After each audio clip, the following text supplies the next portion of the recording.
Começa dizendo de um certo homem chamado Jonas. Um homem que era hebreu, que temia Deus. Porém, Deus chega até ele e fala: Jonas, vai até Nínive e proclama contra aquela cidade. Porque aquela cidade está rebelde. Aquela cidade não teme mais o meu nome. E Jonas ouve a voz de Deus. Deus fala com Jonas. E o que Jonas faz? Pega para Tarsis. Quantos que Deus tem falado? Quantos servos de Deus que têm pregado a palavra de Deus nos dias de hoje? Mas muitos têm virado as costas. Muitos não dão crédito mais à palavra de Deus. Meu amado, a palavra de Deus ela é tão séria, mas tão séria, porque ela foi escrita, ela veio de um Deus santo. A palavra de Deus diz que Deus é tão santo que Ele não contempla o mal. Quem quer contemplar Deus não olha o mal. A palavra de Deus diz que Deus não tenta ninguém e Deus não se deixa ser tentado. Porque você só é tentado pelos desejos da tua carne, pela cobiça da tua carne. E Deus não tem quem consegue colocar algo na frente de Deus para que Deus fique com o coração naquilo, não. Agora nós somos tentados pela nossa carne. Paulo vai dizer que existe uma guerra entre a carne e o espírito. E os dois se opõem para que tu não venha fazer a tua vontade, mas você faz ou da carne ou do espírito. Se você deixar o Espírito Santo guiar a tua vida, tu obedece a Deus, tu teme a Deus, tu faz a vontade de Deus. A palavra de Deus diz assim, que a carne é fraca, mas o espírito está pronto. Se você é lado para a carne, tu cai. Não adianta tu falar que não cai, que tu cai. Por que cai? Porque Pedro vai dizer, ou Tiago diz o seguinte: aquele que diz não ter pecado, já dizendo que todos são pecadores, todos. Aquele que diz não ter pecado, já pecou contra Deus. Por quê? A palavra de Deus vai dizer, Paulo dizendo as cartas aos Romanos, que todos pecaram e destituídos estão da glória de Deus. Mas por um homem o pecado é todo mundo. Mas por um homem também veio a salvação. E a palavra de Deus está sendo anunciada. A palavra de Deus que vem a nós como Jesus falou, Marcos capítulo 1, versículo 15. Arrependei-vos. O tempo está cumprido. Arrependei-vos e credes no Evangelho.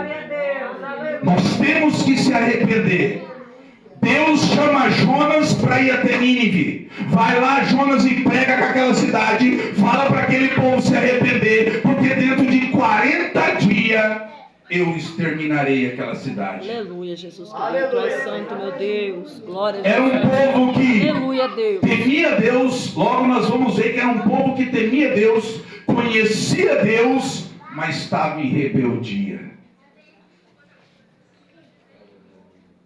A palavra de Deus vai dizer que Jonas pega, em vez de ir para Nínive, pega para Tarsis.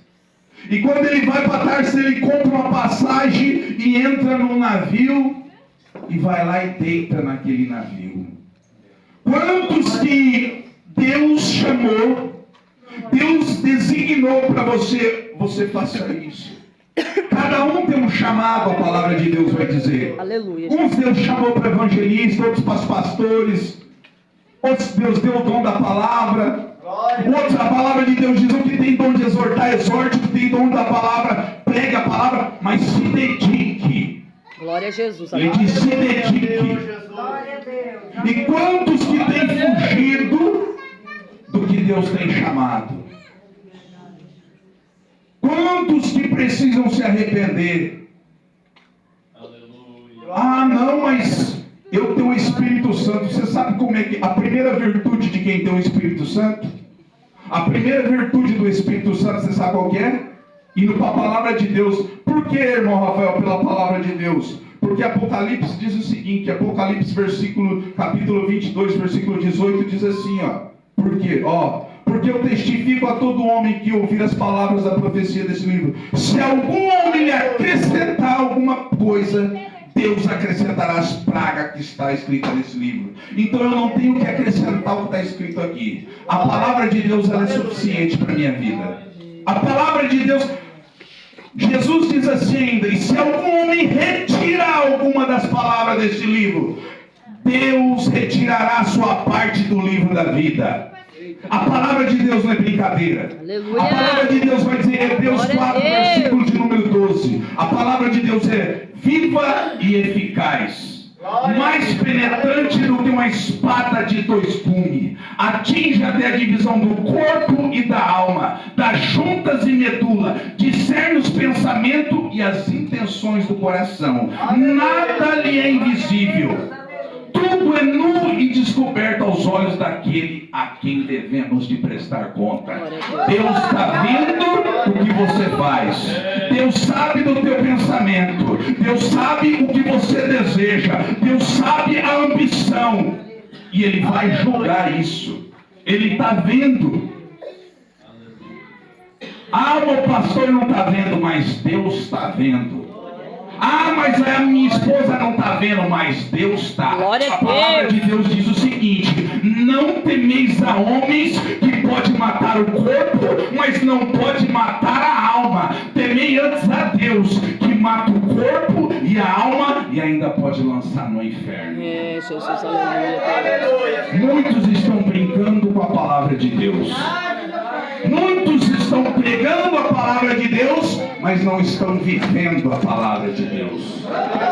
A palavra de Deus diz assim: por que tu que julga teu irmão, quer tirar a trave do olho do teu irmão, e não quer tirar o cisco e não tira a trave do teu olho primeiro? A palavra de Deus, meu amado, ela é pesada. Mas ela, para quem obedece a palavra de Deus, o jugo é suave. Jesus falou assim: vinde a mim todos vós que estáis cansados e sobrecarregados, e eu vos aliviarei. O que Jesus está querendo dizer? Vocês que estão vivendo no pecado, o pecado traz um jugo pesado.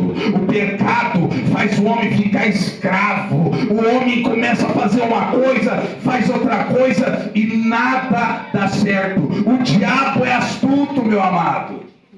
O diabo é astuto. O diabo não vai chegar na tua casa de chifre e garfo, não. O diabo, sabe como é que o diabo trabalha contra a minha tua vida? Ele não vai chegar, não, ele vai chegar na tua casa, ele vai colocar uma mulher na tua vida, uma mulher que vai chegar e você vai cair de mão fechada. Ele vai colocar um plano satânico e diabólico, que aos teus olhos você vai pensar: vou ficar rico, vou ganhar muito dinheiro, e foi a tua destruição.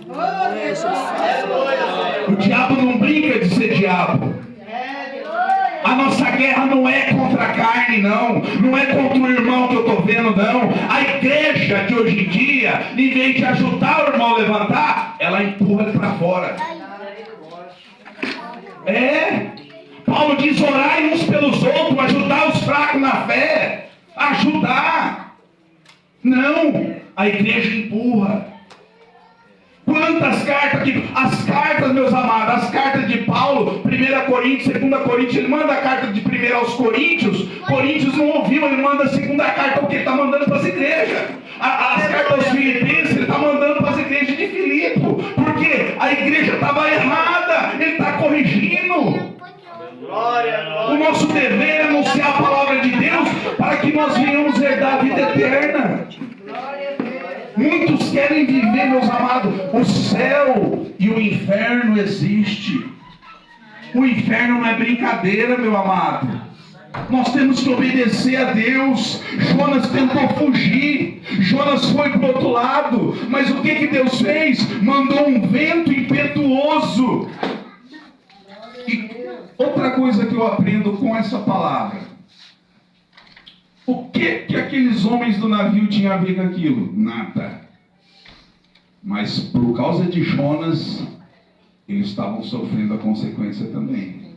Aleluia, Senhor. Pessoas da tua família, você, que serve a Deus, começa a desobedecer a Deus, começa numa coisinha, na outra, você vai ver coisas acontecendo ao teu redor. Cabe a você entender que Deus está mostrando para você que Ele está tocando.